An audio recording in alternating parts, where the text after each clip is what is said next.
નમસ્કાર, ગુજરાત ફર્સ્ટમાં આપનું સ્વાગત છે। સમાચારો સાથે હું છું આપની સાથે વિકાસ મકવાણા।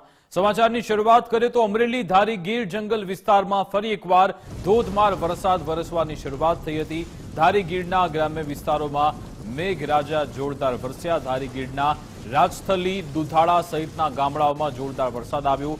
ખીસરી, જળજીવડી, તશિંગડા, પાતળા સહિતના ગામડાઓમાં પણ આજે વરસાદી માહોલ જોવા મળ્યો। ગીર જંગલ વિસ્તારમાં જે સતત બીજા દિવસે વરસાદી માહોલ જોવા મળ્યો અને કેટલાક ખેતરોમાં વરસાદી પાણી પણ ભરાઈ ગયા હતા। છેલ્લા 24 કલાકથી અમરેલીમાં વરસાદ વરસી રહ્યો છે। ખાસ ગ્રામ્ય વિસ્તારોમાં સારો વરસાદ નોંધાઈ રહ્યો છે, તેના કારણે અનેક ખેતરો જળબંબાકાર થયા હતા। ધારી ગીર જંગલ વિસ્તારના દ્રશ્યો છે કે જ્યાં આજે 24 કલાકમાં બીજી વાર મેઘાવી માહોલ જોવા મળ્યો।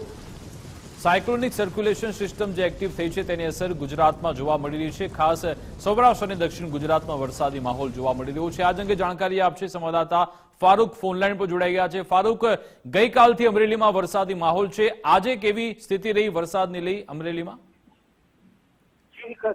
અમરેલી જિલ્લામાં છેલ્લા 2 દિવસથી જે રીતે મેઘાવી માહોલ જામ્યો છે તેમાં ધારી ગીર પંથક અને ધારી જંગલ વિસ્તારમાં મેઘો મહેરબાન થઈ ગયો હોય તેવા દ્રશ્યો જોવા મળી રહ્યા છે। ધારી ગીર જંગલ વિસ્તારના દલખાણી આસપાસમાં તો ધોધમાર વરસાદને પગલે સ્થાનિક નદી નાળા છલકાઈ ગયા હતા અને ચેકડેમ પણ ઓવરફ્લો થઈ ગયા હતા।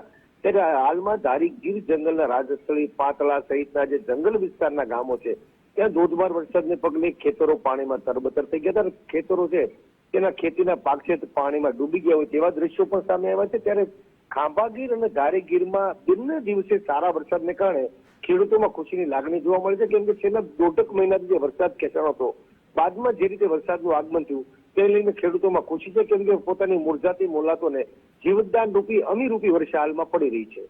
બિલકુલ, આભાર ફારૂક તમામ જાણકારી આપવા બદલ।